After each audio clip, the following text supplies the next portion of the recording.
Vamos olhar na Palavra de Deus, no livro de Atos, capítulo 17.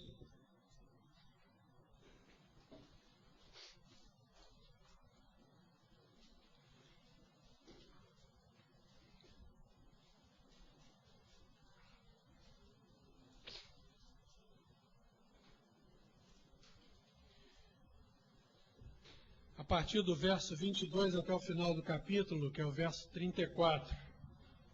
Acompanhe com a Bíblia, que é para ser observado.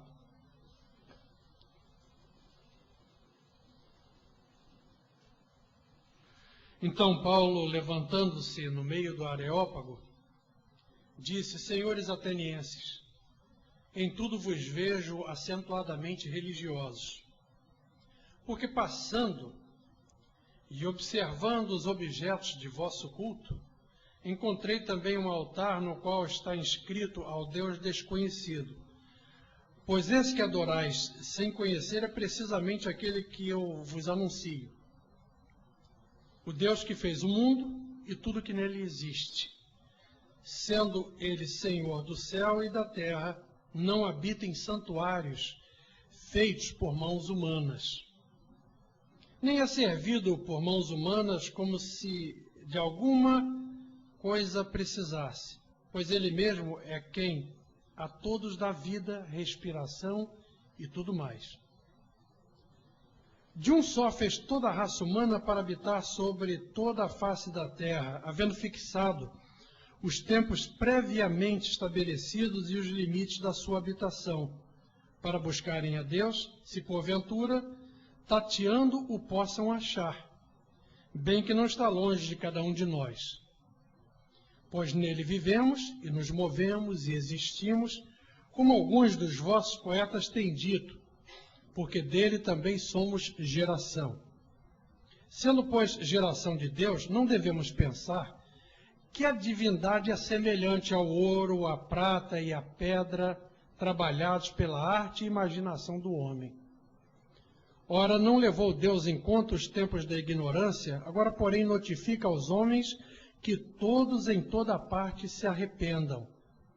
Porquanto estabeleceu um dia em que há de julgar o mundo com justiça por meio de um varão que destinou e acreditou diante de todos, ressuscitando dentre os mortos.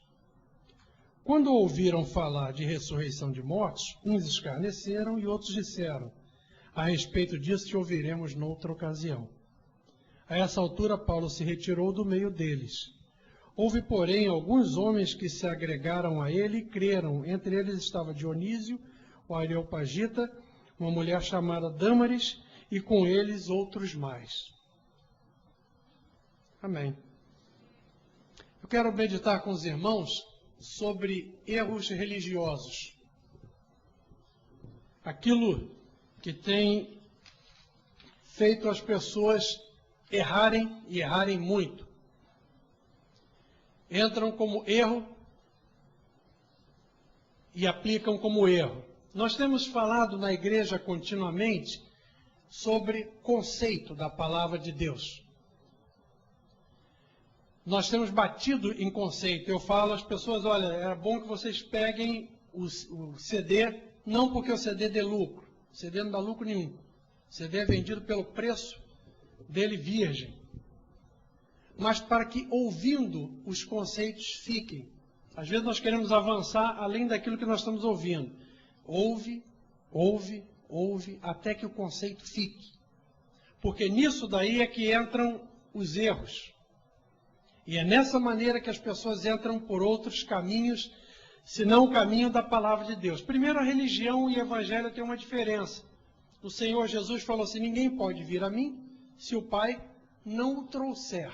Isso é evangelho. O Pai levando alguém a Cristo. Em Cristo, pela sua graça, somos regenerados através da sua ressurreição. Mas quem trouxe é o Pai. A religião é uma busca incessante do homem em chegar diante de Deus pelos seus métodos e as suas maneiras. Por isso que Paulo, falando aos atenienses, falou assim: eu vejo vocês assim acentuadamente religiosos. Como é que ele detectou isso? Ele falou: eu estou vendo o objeto de culto de vocês. E ele vai narrando isso daí, você colocaram, até para cercar a questão religiosa, colocaram um altar ao Deus desconhecido. E falou, esse Deus desconhecido, falou, com esse aqui eu mato tudo que é Deus que existe. Falou, esse que vocês não conhecem, esse é que é Deus. Porque o que você conhece, ele está dizendo, não é Deus.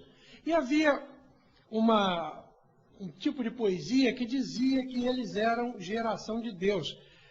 E o apóstolo começa a dizer, olha, se vocês são geração de Deus, sendo pois geração de Deus, não devemos pensar que a divindade, verso 29, é semelhante ao ouro, à prata ou à pedra trabalhados pela arte e imaginação do homem.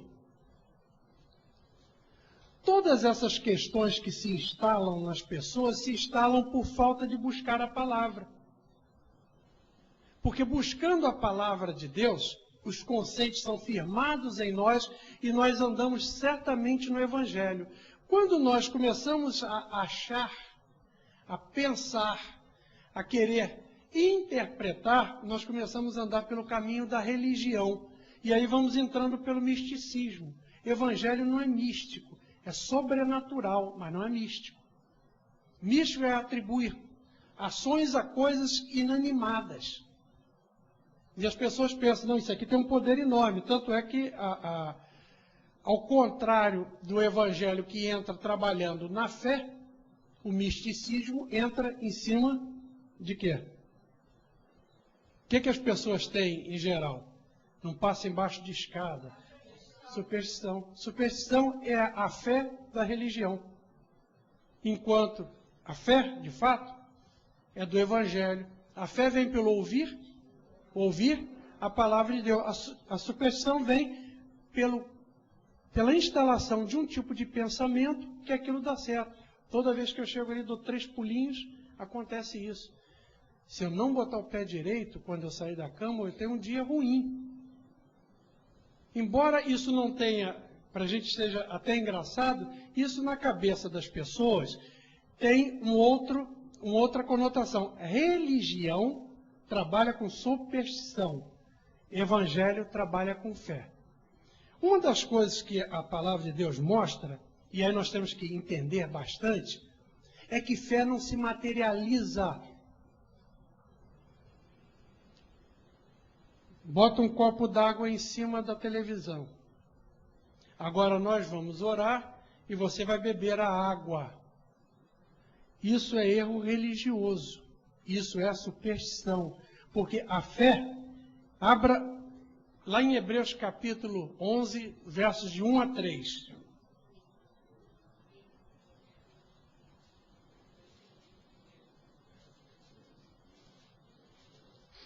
Diz assim, verso 1 de Hebreus 11. Ora, a fé é a certeza de coisas que se esperam.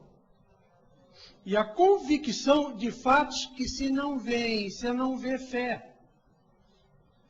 Você prova os efeitos da fé. Então, quando a pessoa olha para o copo, ela está dizendo que aquele copo d'água está cheio de fé misturada com água. Eu vou beber essa água, porque essa água já foi orada. Ela foi colocada fé nessa água e não foi colocada absolutamente nada, porque fé não é um instrumento materializável. Fé é a firme convicção no coração do homem, segundo a palavra de Deus, que Deus cumpre. Isso é fé. Então as pessoas começam a colocar coisas em lugar. Ele falando aqui aos atenienses, ele falou assim, olha, observa bem, Deus não habita em lugar. Por que nós nos congregamos na Porque fala, aqui é a casa de Deus, casa de Deus. Mas a palavra de Deus mostra claro, quando o Senhor Jesus falou, a minha casa será chamada casa de oração. A reunião dos santos manifesta a igreja de Cristo. Eu me lembro de um caso, como a gente usa essas linguagens. Quando o Bernardo era bem pequeno, ele foi para a igreja com o meu sogro e a minha sogra, e ele bem pequeno ficava andando debaixo do banco, e o sogro, o avô, deixa fazer tudo. E ele escorregava debaixo do banco e ficava engateando embaixo do banco, e lá embaixo na igreja e voltava. Quando nós chegamos, que o Bernardo está andando aqui, ele sumiu. Daqui a pouco vinha ele andando por baixo. Aí ela se pegou, o Bernardo falou, meu filho, não faz isso, você está na igreja. Você está na casa do Papai do Céu. Não é para você ficar andando assim. Aí ele virou, olhou e falou, é a casa do Papai do Céu? Cadê ele? É a maneira que nós começamos a falar, impingindo uma ideia. Dizendo, aqui é o lugar onde há a manifestação da igreja de Cristo, onde o nome de Jesus há de ser glorificado e as trevas vão ser barradas. As trevas estão fora disso, porque aqui tem a igreja de Cristo. Esse conceito também de Deus local faz com que as pessoas comecem a achar coisas. Ali é o lugar onde você encontra Deus. Vamos lá no lugar onde você encontra Deus. E começa a parecer que Deus está num lugar. A mulher chegou para Jesus e perguntou, nós aprendemos que se deve orar nesse monte, deve adorar nesse monte. Vocês dizem que deve adorar no outro, lá em Jerusalém. Afinal de contas, onde é? Jesus falou, olha, o verdadeiro não se adora nem aqui, nem lá. O verdadeiro adorador adora aqui, em espírito e em verdade. Então, esse conceito de Deus local é um conceito místico, religioso. Eu vou ali porque ali eu encontro Deus. Vamos orar lá no alto do monte, porque no alto do monte você vai encontrar Deus lá. E as pessoas se reúnem no alto do monte, ficam no alto do monte porque encontram Deus lá. Onde Deus está? Ainda que eu ande pelo vale da sombra da morte, tu estás comigo. Ele está operando, Deus é onipresente, e o meu acesso a Ele é através dessa comunhão minha com Ele. Então, se nós começarmos a cortar esses aspectos religiosos que levam a erro, e se nós começarmos também, por outro lado, a aceitar isso daí, nós começamos a entrar pelo caminho das seitas. Exatamente porque não nos firmamos no conceito fundamental da palavra. Deus é Espírito. Aí as pessoas falam, eu sinto Deus. Você não sente Deus. Você crê em Deus. Você sente até emoção pela operação de Deus no coração. Mas não sente Deus porque Espírito não é sensível. Você crê nesse fato. Por isso que a palavra de Deus opera através da fé. E fé é baseado naquilo que o Senhor falou. É a firme promessa que Ele, cumpridor da palavra, tem para nós.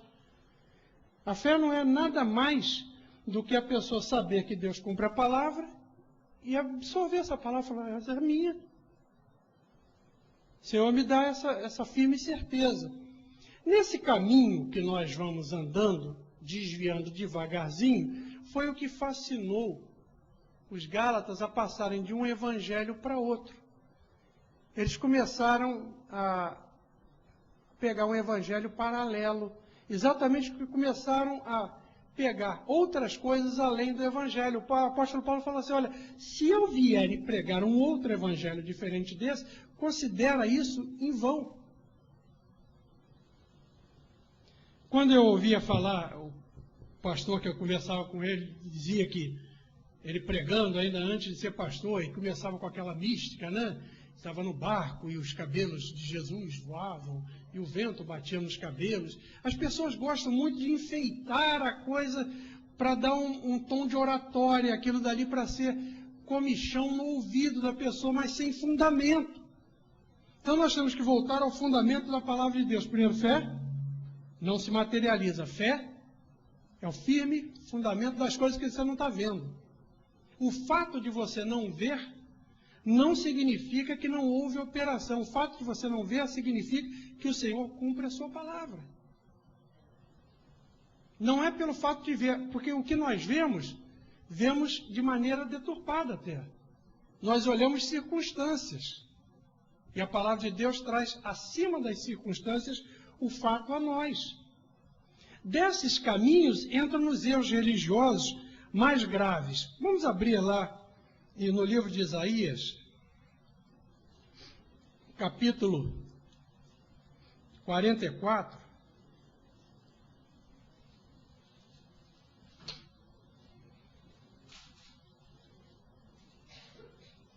Eu vou pedir ao irmão Guilherme para ler, esse texto a partir do verso 7 até o verso 29. Até o verso 20. Isaías 44, do verso 7, ou pode ser do 6, do 6 ao 20. Assim diz o Senhor, Rei de Israel, seu Redentor, o Senhor dos Exércitos. Eu sou o primeiro e sou o último, e fora de mim não há Deus. Quem há como eu, que o proclame e o exponha perante mim? Quem tem anunciado desde os tempos antigos as coisas vindouras, que nos anuncia as que ainda hão de vir. Não vos assombreis nem temais. Porventura não vô-lo declarei há muito tempo e não vô-lo anunciei? Vós sois as minhas testemunhas. Acaso há outro Deus além de mim? Não, não há rocha, não conheço nenhuma.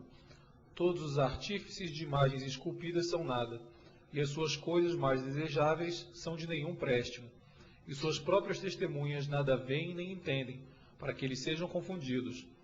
Quem forma um Deus e funde uma imagem de escultura, que é de nenhum préstimo.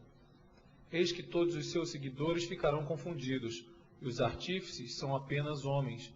Ajuntem-se todos e se apresentem, assombrar-se-ão e serão juntamente confundidos.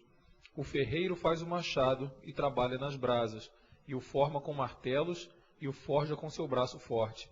Ademais ele tem fome, e a sua força falta, não bebe água e desfalece. O carpinteiro estende a régua sobre um pau, e com lápis esboça um Deus. Dá-lhe forma com o cepilho, torna a esboçá-lo com o compasso. Finalmente dá-lhe a forma à semelhança de um homem, segundo a beleza de um homem, para habitar numa casa. Um homem corta para si cedros, ou toma um cipreste ou um carvalho. Assim escolhe dentre as árvores do bosque, planta uma faia e a chuva a faz crescer. Então ela serve ao homem para queimar. Da madeira toma uma parte e com isso se aquenta. Acende um fogo e assa o pão. Também faz um Deus e se prostra diante dele. Fabrica uma imagem de escultura e se ajoelha diante dela. Ele queima metade no fogo, e com isso prepara carne para comer. Faz um assado e dele se farta. Também se aquenta e diz: Ah, já me aquentei, já vi o fogo. Então o resto faz para si um Deus, uma imagem de escultura. Ajoelha-se diante dela, prostra-se, e lhe dirige a sua súplica, dizendo: Livra-me, porquanto tu és o meu Deus. Nada sabem nem entendem, porque se lhe untaram os olhos, para que não vejam, e o coração para que não entendam. E nenhum deles reflete, e não tem conhecimento nem entendimento para dizer: Metade queimei no fogo e assei pão sobre as suas brasas. Fiz um assado e dele comi. E faria eu do resto uma abominação? Ajoelhar-me-ia ao que saiu de uma árvore? Apacenta de cinza, o seu coração enganado desviou, de maneira que não pode livrar a sua alma nem dizer: Porventura não há uma mentira na minha mão direita? Eu acho esse texto muito interessante, que ele começa dizendo assim: olha, você fez um Deus, mas um pedaço desse Deus você usou, queimou para fazer pão, para assar pão. E o resto foi no cozido. E quando você olhar para o pão lá, que foi assado, você fala: ih, meu Deus, queimou. Aí falou: mas o homem que fez o Deus, se ele não comer, ele também não desfalece? Começa a colocar a questão de como o homem entra por essa questão que começou a ser instalada como materialização da fé, começa num copo d'água e acaba num pedaço de madeira ou de ferro, e a pessoa se ajoelhando sobre a coisa que fez. Eu me lembro de uma cena que eu ouvi dizendo assim: o santo caiu, quebrou o santo. Esse menino é danado, esse menino fica nessa correria aqui, quebrou o santo. Quem cola o santo? Aqui está mostrando como o desvio religioso sai da verdade central da palavra de Deus. Fé não é materializável. Eu falo: não, aquilo dali não é que eu estou adorando aquilo. Aquilo é uma visão de ajuda para as coisas de Deus. Não! Fé não se vê. Fé não se vê. Fé se crê na palavra de Deus. Ela é firmada nesse ponto. E esses desvios que levam aos erros religiosos, eles entram de maneira sutil, eles não entram de maneira abrupta. Ele entra quando a pessoa começa a usar alguma coisa além da palavra de Deus. Algum conceito pessoal além da palavra de Deus. E não simplesmente aquilo que a palavra de Deus disse. Ele diz em várias partes aqui, quando ele vai falando, o ferreiro fez o machado, trabalha nas brasas e forma um ídolo a martelo, forja com a força do seu braço. Ele tem fome, e a sua força falta, não bebe água e desfalece. Quem está fazendo Deus é falho. Então eu falo, como é que o Deus feito por uma mão de um falho pode fazer alguma coisa? Aí ele pega esse ídolo, verso 17, então do resto faz um Deus, uma imagem de escultura, ajoelha-se diante dela, prostra-se e lhe dirige a sua oração. Livra-me, porque tu és o meu Deus. Mas como é que pode livrar se ele não tem nem vida e não tem absolutamente nada? Fala, mas isso nós não temos o erro, não temos possibilidade de cair nesse erro. A idolatria se instala de maneira mais sutil do que se pensa. Nós falamos de imagem de escultura, mas as pessoas criam ídolos em torno de coisas espirituais que não são do Senhor. Coisas que são colocadas para nós pela palavra pura e simples do Senhor, e a pessoa começa aquilo dali mais uma coisinha aqui. Por exemplo, essa ideia de Deus local, as pessoas às vezes falam, não, lá você encontra isso, lá você encontra isso, vem aqui, porque aqui você encontra isso. Os batistas fizeram uma propaganda dizendo, vá a uma igreja batista, Deus quer falar com você. Parece interessante, mas Deus não quer falar com você dentro de uma igreja batista. Buscar-me-eis e me achareis quando me buscardes de todo o vosso coração. Ah, mas isso é só uma frasezinha que não tem significado. O problema são essas coisinhas que não têm significado, que tornam um grande significado.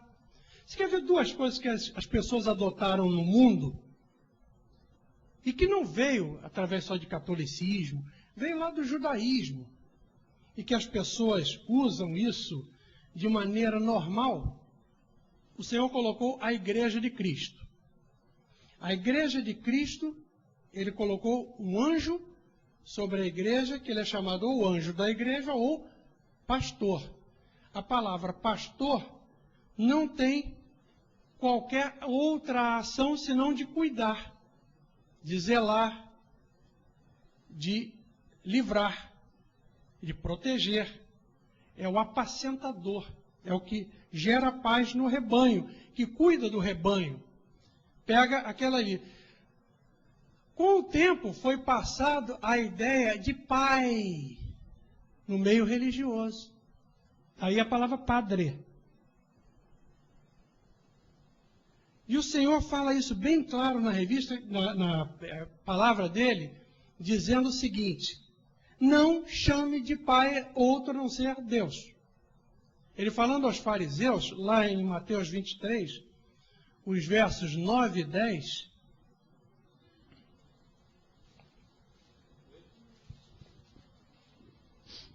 e a ninguém sobre a terra chameis vosso Pai, porque um só é o vosso Pai, aquele que está nos céus.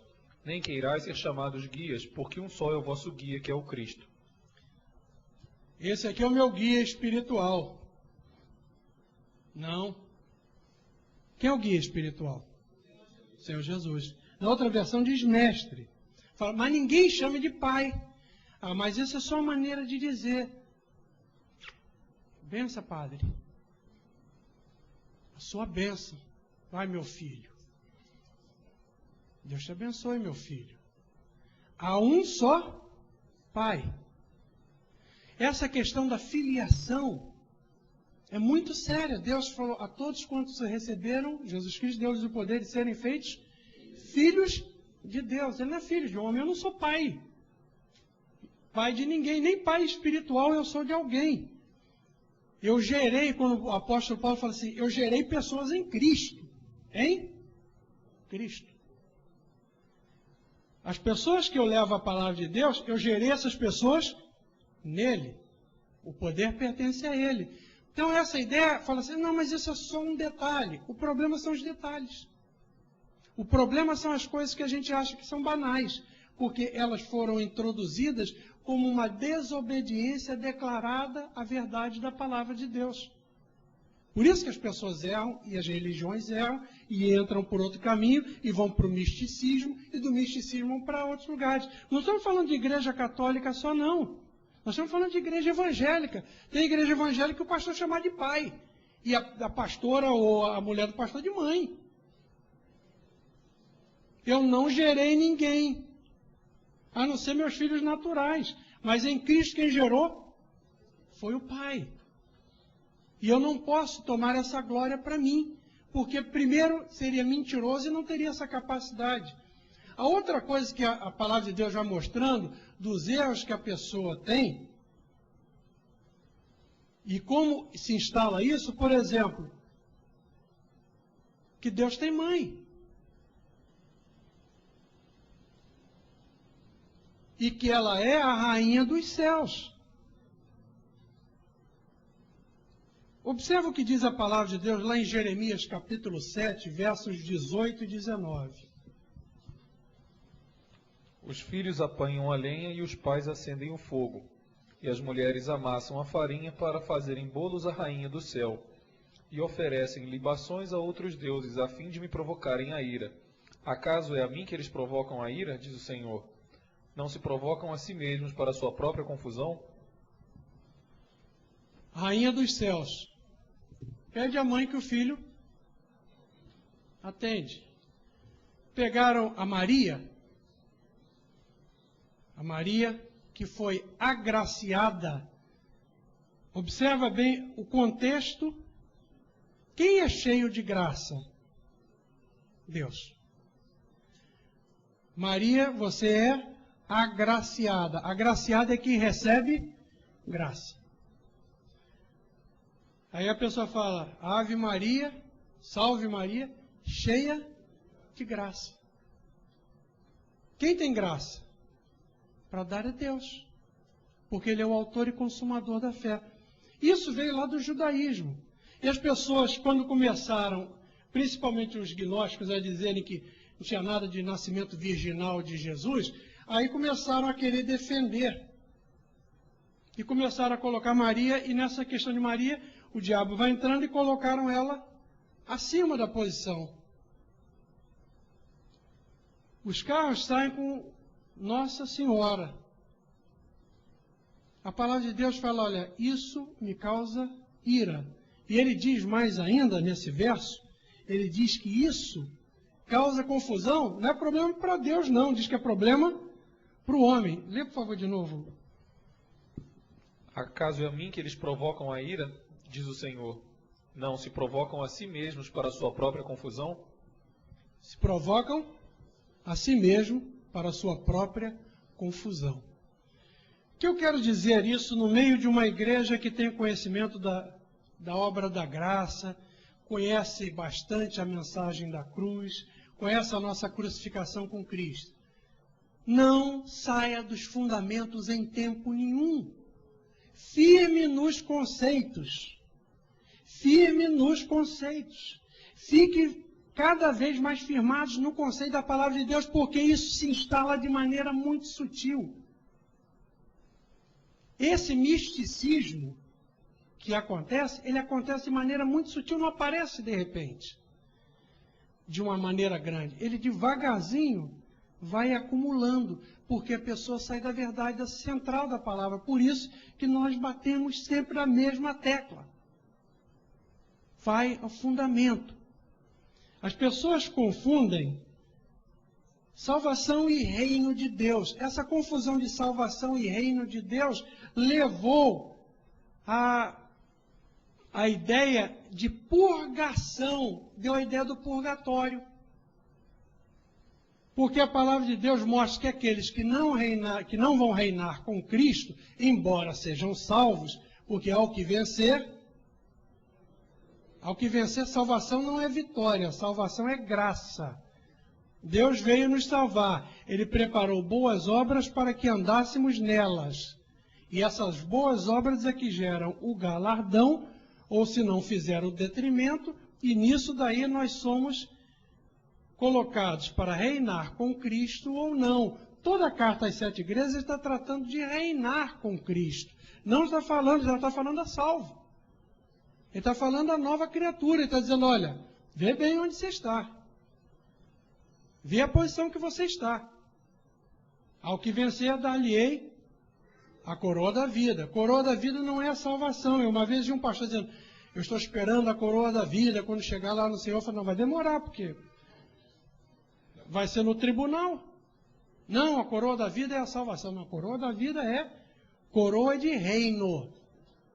Então, essa ideia que diz que aquele que vai chegar no reino milenar vai ficar lá sofrendo aquilo que a carta do Apocalipse diz, os danos da segunda morte, não a segunda morte, mas os danos da segunda morte. Aí pegaram aquele texto dizendo o seguinte, a partir de agora o sujeito começa a purgar. Por isso a palavra purgatório, purgar os seus pecados, os seus erros. E dá essa ideia falha. O Evangelho de Cristo não trata de adesão, ele trata de morte. Às vezes a pessoa prega o Evangelho e fala, pô, fulano, você está com a vida toda errada, você é mulherengo, ou você, minha filha, gosta de farra e tal. Você já está na idade de parar com isso. Isso não significa nada, significa que esse sujeito vai para o inferno mesmo, ele pode ir antes com aquilo ou sem aquilo. Ele pode ir com acessório ou sem acessório. O problema do Evangelho não é essa pregação, o problema do Evangelho é pregar que em Cristo Jesus ele pode ser feito uma nova criatura. E se ele for uma nova criatura, o destino dele é o céu. Se ele quiser ficar como ímpio, o diabo não pode ficar sozinho também. Ele precisa de companhia para ficar com ele lá no inferno. Porque é destino natural de quem? É a geração de Adão. O que interrompe esse caminho é a dádiva da graça de Deus que nos tira disso. Mas quando a pessoa começa a pregar um evangelho de adesão, você aceita Jesus como seu Salvador? Ah, eu aceito Jesus como meu Salvador. O que é? Eu aceito Jesus como sendo o meu Salvador. Eu admito que ele seja o meu Salvador. Aí fica uma ideia totalmente mental. E não um fato da minha crucificação juntamente com Cristo. Daí levam esses desvios. Por isso que os erros religiosos são seríssimos. Porque eles deturpam a palavra de Deus e levam as pessoas ao engano. Embora com toda aparência de coisa boa. Assim como o diabo também parece anjo de luz. E os seus ministros também parecem que são coisas boas. Porque tem todo o jeitinho. Aquele jeitinho religioso. As pessoas se tornam tão místicas nisso. Eu conversava com os jovens ontem dizendo o seguinte, que as pessoas, para dar um cunho espiritual, elas falam, oh, amado,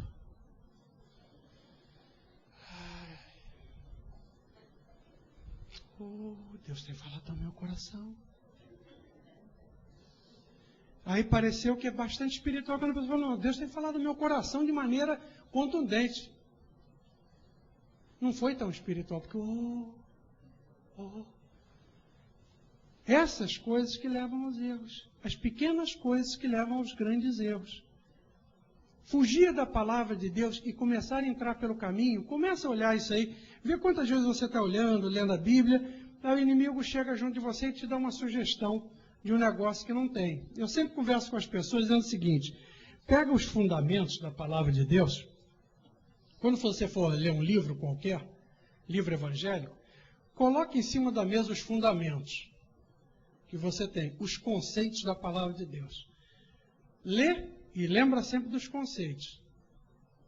Aí você vai verificar quantas vezes ele foge dos conceitos da palavra de Deus. A pessoa pega às vezes um versículo, estava falando do reino, fala assim, viu? Aqui perdeu a salvação. Não, meu filho, não está tratando disso, não está tratando de reino. Não, mas vou pegar outra aqui. O apóstolo Paulo, falando aos Coríntios, fala assim, olha, provai a vossa fé. Vê se você tem realmente fé. Vê se você está aceito diante de Deus. Ou você já está reprovado. Viu? Reprova.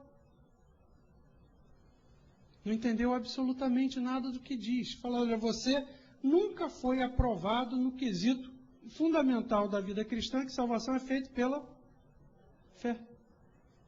Isso não vem de vós, é dom de Deus. Os bereanos, nesse texto aí diz aí, os bereanos tinham uma característica muito particular. Eles ouviam a palavra de Deus, acabavam de ouvir a palavra de Deus e ia conferir tudo. É aquilo que foi dito para ver se o que foi dito é assim mesmo. Assim, eu tenho falado à igreja que confira, que pegue a palavra e medite. O Senhor nos comparou a ovelhas, Ele nos chamou de ovelhas. Ovelha é animal ruminante, ou seja, ele come, traz a boca e faz o resto da mastigação na boca, depois engole. Nós somos ruminantes, e a pessoa quer engolir de uma vez. Quando a palavra de Deus é revelada ao nosso coração, uma das coisas que a gente deve fazer logo em seguida é firmar nessa palavra. Peraí, deixa eu ficar um pouco mais nela aqui, deixa eu meditar nessa palavra. Porque isso é nutriente para mim. Se eu comer de uma vez, como ovelha, eu não faço a minha digestão correta, eu não tiro todos os nutrientes que eu tenho que tirar da palavra. Aí entra no erro da indigestão religiosa. Um instrumento de culto mostra claramente se a pessoa é religiosa ou está vivendo o evangelho puro. E o que eu quero que essa igreja viva na pureza, na simplicidade, na cristalinidade da palavra de Deus. Olhando sempre para ela, não fugindo dela, não inventa não. Eu uma vez peguei um rapaz que trabalhava comigo, e era de uma igreja, e ele quis dizer que o negócio lá era pesado, lá a palavra era muito profunda. Ele falou, você pensa que lá na igreja prega essas coisinhas de eu sou o caminho, a verdade e a vida? Lá prega daquele do Velho Testamento, aquelas palavras pesadas.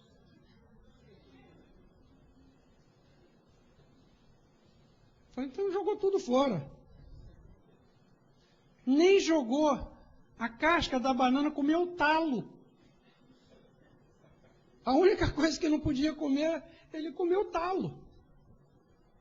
Quer dizer, a verdade central, porque parece que se der um tom místico a coisa, uma coisa assim meio escabrosa de interpretação, lá ele estava dizendo que estava no tal lugar, você está nesse lugar, lá não sei o que, você está atravessando, como o povo atravessou o deserto, você está no deserto. Aí parece que é agradável, mas vem cá, traduz aqui. Traduz isso. Eu vou na simplicidade, eu sou o caminho, e a verdade, e a vida. Ninguém vem ao Pai, senão por mim, acabou. Essa é a verdade central. Sair do misticismo, sair das coisas que são difíceis, coisas tensas, né? Puxa, que densidade. A densidade é da revelação, da qualidade da revelação. Quando fala que nós nascemos de novo em Cristo Jesus, não há coisa mais densa nesse mundo. Não há coisa mais densa do que ter sido incluído na morte de Cristo na cruz do Calvário. Quando eu for levantar no madeiro, atrairei todos a mim mesmo. Não tem coisa mais densa do que essa. Não tem coisa mais profunda do que essa. Fica na palavra, não abre mão da palavra e não fuja da palavra. E não pegue a Bíblia fazendo festa com ela, não. Pega, examina, ajoelha, ora, vai de novo, pega, não sai dizendo coisas que Deus não falou, não. Firma nela. Até que o Senhor revele a palavra. Até que ela seja clara e nítida ao coração e produza crescimento. Amém? Cuidado com os erros. Eles são piores. Deus abençoe a cada um para que fiquemos sempre firmados nessa palavra e não abramos mão dela. Amém? Vamos orar ao Senhor? Pai, nós glorificamos o Teu nome, porque na Tua palavra há toda a revelação Tua, e Tu colocaste ela a nosso favor. Pai, eu te peço em nome do Senhor Jesus, que Tu não nos deixes desviar da Tua palavra, nem acrescentar, nem tirar. Senhor, tira de qualquer possibilidade de nós sermos místicos. Nós queremos ser fiéis à tua palavra, fiéis àquilo que é a tua verdadeira revelação, nessa iluminação para o conhecimento que tu derramas através do teu Espírito sobre nós, para que em tudo o teu nome seja glorificado. Ajuda cada um, Senhor, para que cada um tenha prazer, deleite na tua palavra, mas que cada um também tenha a revelação pura e simples dela e por ela vá vivendo. Nós somos limpos pela tua palavra, nós somos santificados pela tua palavra, porque a tua palavra foi produzida pela tua própria boca e ela faz o que te apraz. E eu te louvo por isso, Senhor. Guarda-nos em teu nome, livra-nos do mal. Eu te peço que esses dias sejam dias abençoados na tua presença, em nome do Senhor Jesus. Amém. Deus abençoe a cada irmão e dê um resto de semana na presença dele, glorificando e exaltando o nome do Senhor.